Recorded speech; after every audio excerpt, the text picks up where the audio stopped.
iHeart, get ready. Fantasy football is here. Welcome to the Scout Fantasy Show. ScoutFantasy.com is home to the Fantasy Football World Championships and the best players in the world. Real money winners giving their secrets to help you win. Now exclusively on iHeart. This is the Scout Fantasy Show with your host, the one, the only, Dr. Roto. Hey there, everybody. It's Dr. Roto. Get out the insurance cards. Get out the copay. The office is open, my friends. So I'm going to do a couple things today. First, I'm going to talk about the Seattle Mariners, and I'll do a podcast preview. And then I will also give you a lot of tips. Maybe you have an auction this weekend, and I think auction tips are vital. So I'm going to go through some things that can help you win your auction. So first, to the Mariners. Let's cover them quickly. I really like Mike Zunino. I do. Product of the University of Florida. He's got a lot of power, hit 3 home runs this past week in spring training. I think the big question is his batting average. If this guy hits 250 and he hits 26 home runs, you're blessed and you've got one of the top catchers in the league. If this guy hits 220, he's crushing you and putting you in a pit that you can't get out of. So you have to be willing to, when you take Zunino, to gamble that you're getting the right guy in terms of, can he help you or can he hurt you? And be willing to accept either fate. Right? You get him and he's great, you win. You get him and he sucks, you got to figure it out quickly. Maybe at that point you trade him to a team who's desperate for power, who has average. But if you draft Mike Zunino, you better cover yourself in average because he can bring you down. I do like Ryan Healy. I've been on Ryan Healy back in the FSTA draft, but he got injured. Right? He's been dealing with an injury. And he's just coming back now. I think he may be ready for opening day. It's going to be close. But this is a kind of guy who has power.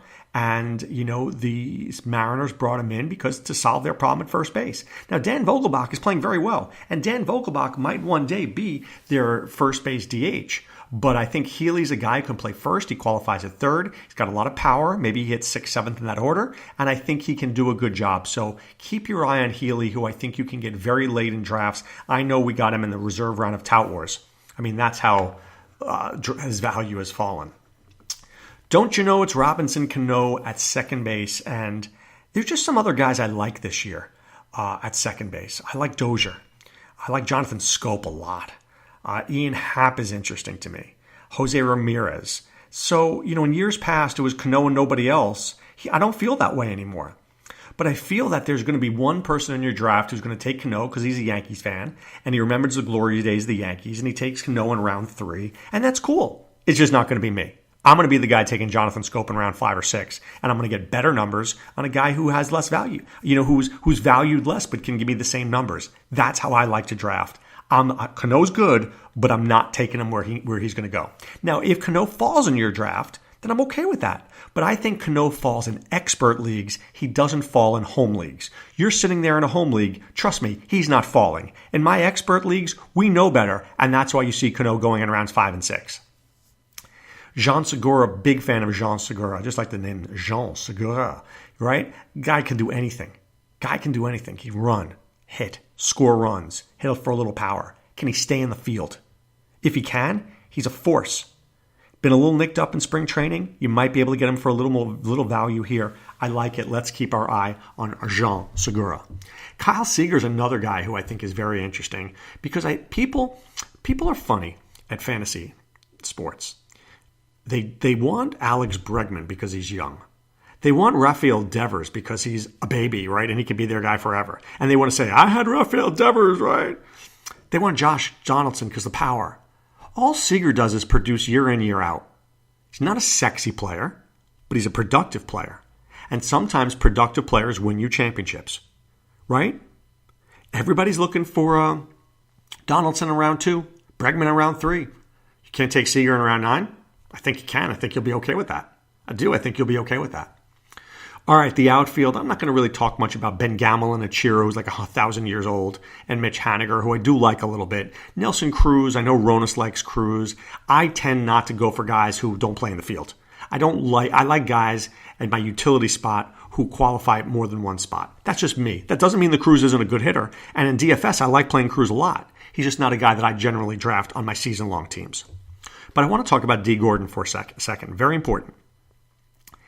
D. Gordon is a 3-category superstar. batting average, runs scored, stolen bases. Unequivocally one of the top players in baseball.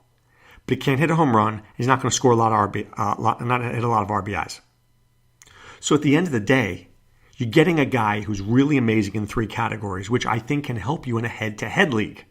But in a 5-category Roto league, I think this guy hurts you unless you surround him with some big boppers. Now look, in round 1 you get Stanton. In round 2 you go Judge. In round 3 you go Gordon. I'm cool. I'm good with that. But you can't get 2 light hitters in rounds 1. You can't get Trey Turner and D. Gordon and then sit back and go, I've got stolen bases locked up. You're also going to be so low in power that you'll never be able to get out of the hole you're in.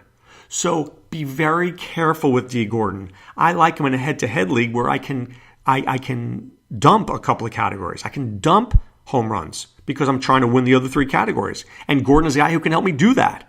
But in a Roto league, I think that's very dangerous, and I don't think it's a great idea. I don't. Okay? Pitching, James Paxton's their number 1 starter. I love James Paxton. I'm convinced that if the guy threw 200 innings, he'd be a Cy Young candidate. I just don't think he's going to throw 200 innings. He's only thrown 136 in his career, as the high in his career. You don't go from 136 to 200. It doesn't happen. You go from 136 to 172, maybe to 181, but you don't go to 200 innings. Not like anybody goes to 200 innings. But ask yourself this. If I can get 170 innings from Paxton, I'll be pretty happy. So I like Paxton a lot. I think Paxton can get me 200 strikeouts and have an ERA around 3. I'm in. I'm in on this guy. I'm way out on Felix Hernandez. Way. No, I want no part of this guy. This guy may be in a night in DFS if he has got a good history against a team. Otherwise, I am not interested. Mike Leake, not interested. Your team will have a leak in ERA and whip if you have him on your team. I do like Marco Gonzalez just a little bit because I think this guy was, I'll call him a post-type sleeper. He was a very good pitcher, a prospect for the St. Louis Cardinals many years ago before he had Tommy John surgery. And now he's coming back. He's pitching beautifully in the spring. Can we rely on him? No. Is he worth $1 at the end of your draft? Sure. Is he worth 3? Probably not. When you start bidding 3 and 4 in Gonzalez, you're making a mistake. You bid 1 or 2, you could be a genius. Simple. At closer, I do like Edwin Diaz. I know some people don't. I do. I think he's a young, good, strong pitcher. Throws hard. He's my kind of guy. Gets some strikeouts. Right, had a lot of strikeouts. 89 and 66 innings. Let up too many home runs last year. He's only 24. I think he can figure this out. So I'm a fan. Juan Nicasio is interesting to me too. This guy has, he should do well in the bullpen and vulture a bunch of holds there. Could even have wins and holds. Right, it's possible. So it depends on which Nicasio we're getting. If we're getting the one from Colorado, yeesh. For getting the one from last year, it could be interesting. I like it. I like what the Mariners did there. I don't love their bullpen, but it might be just good enough. Nick Vincent, Casio, I didn't like that they lost David Phelps. I feel badly. I think he's a good pitcher. He's a guy who could have been very useful in the 7th and 8th inning. So there you have the Seattle Mariners. And a guy to watch is Dan Vogelbach, by the way. This kid can hit. I'm telling you, he can hit. But strikes out a little bit, and he's shown great promise in AAA. Hit 290, 17 home runs, 83 RBIs. It's just, is he a 4A player, or is he ready to come up and hit? He will do something at one point. It's just a question of when. Right? So I think he's going to need a Nelson Cruz injury, a Ryan Healy injury. He's going to need an opportunity. And then when you get that opportunity, and this is in life, guys, you have that moment. You have to shine in that moment. Can you produce when the lights are on? Vogelbach will get another shot. He's got to make it happen this time. All right, so I want to talk to you briefly here about some auction strategies. There's many different ways to have auctions. So let me just throw out a couple of things. I think you have to vary your approach. First of all, sometimes I throw out players I like. Sometimes I throw out players I don't like. It depends on the time of the draft. Sometimes early in a draft, I'll throw out a position, let's just say Gary Sanchez, to see how much the best catcher goes for. So if Sanchez goes for $25, I know that I'm going to get everybody else less than $25, right? Because he sets the mark. Sometimes I'll throw out a guy that I want because I want to make sure I get him. Sometimes I throw out a guy I don't want because I want people to spend money. It depends on where I am in the draft and how much money's out there. So if I've got $60 left and other people have 90, I'm looking for a guy who's going to bring somebody down to me. So if I can find, I don't know, I'm just picking a name off the top of my head, Tommy Pham. I'll throw Tommy Pham out because somebody else bid 20 on him. And now I had 60, but some team who had 90 now has 70. Right? So I can get somebody to spend money. So I'm always vigilant of who should I throw? How can this throw help me later? So that's one thing I look at. Buying players. Sometimes a strategy is to wait, but sometimes waiting hurts you. So I know I'm being confusing here, but the truth is, if other people copy your strategy, you're in trouble. If 5 teams are waiting, you're going to overpay. So if 5 teams are waiting, you got to strike early. The problem is you don't always know what's happening until the first pee break. When you go to the first break and you go, well, 4 teams have $100 left, you're like, oh my God, then these guys are all going to overspend on players. But if people are spending early and some people are not, then the draft will fall to you. So you have to pay attention to what people are doing. Are people bidding early? Are they waiting? If people are waiting, you've got to strike. If people are striking, you've got to wait. You got to zig when they zag when they zig. That's how you win an auction. I also never like to have $1 left per player at the end. I hate it. I want 2. I want 3. You say Mike Leake at 1. I want 2. Well, the truth is, you say Mike Leake at 1. I say nothing. But you say Ryan Healy at 1. I say 2. Boom. I got him. But if I have 1 and you have 1 and you say Healy, you get the guy. So I always like to have an extra $1 at the end for players that I want. Right? I'm always thinking about that. But at the same time, I've got to know when to call out a player I want. Because if 5 people are all in on Ryan Healy, he's not going for $1. He's going to go for 10. So a lot of it is knowing when to call the right guy. And then knowing also when to get in and when to get out. Let's say I really like Ryan Healy.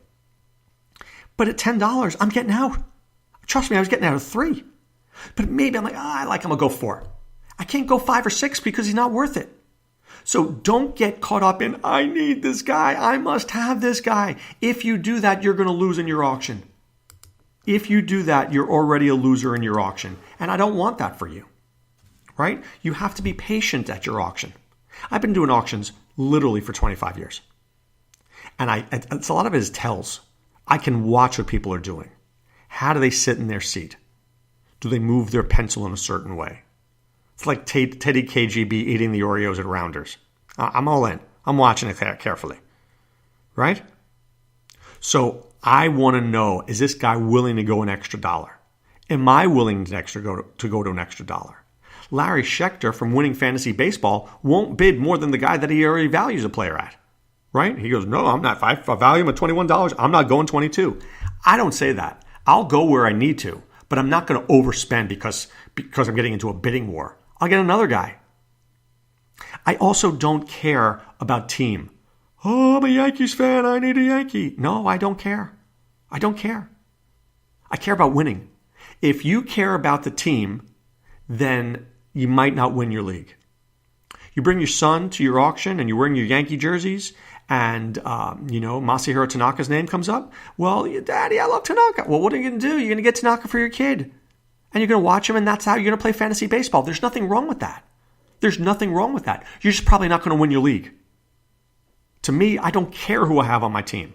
I have no preconception of who's going to be on my team.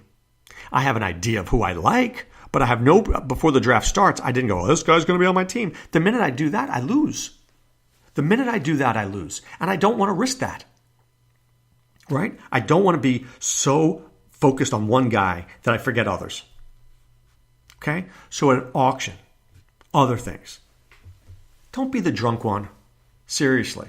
You're the drunk one at the auction, you're probably losing your league. I'm not saying it's not fun to see your boys. Come on.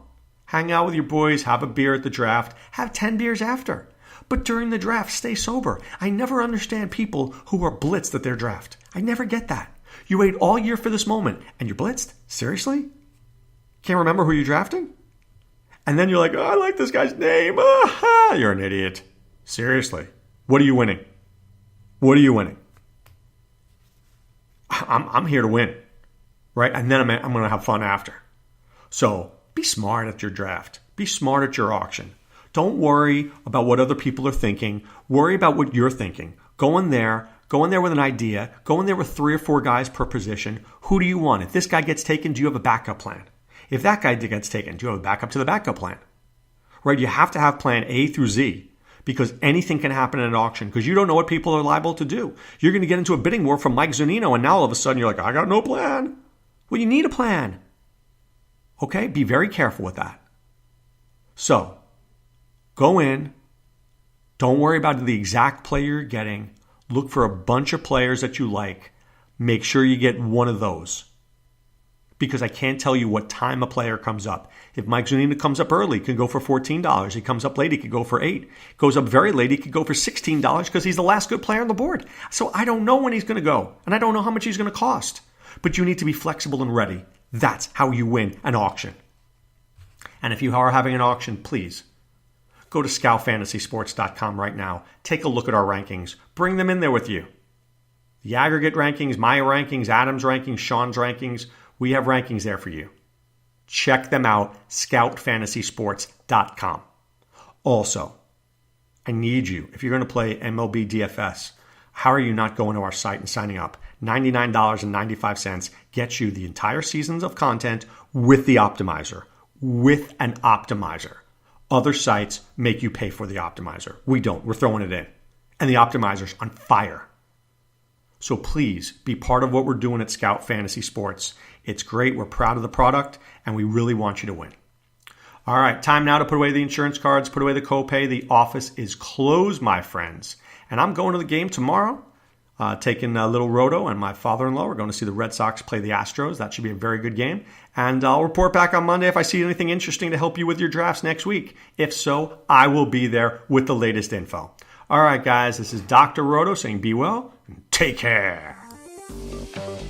Thanks for listening to the Scout Fantasy Show. There's never been a better time to join the Scout Army. Visit scoutfantasy.com. Use the promo ROTO for 2 months free. And don't forget, fantasy players, please thumbs up the podcast on the iHeart app.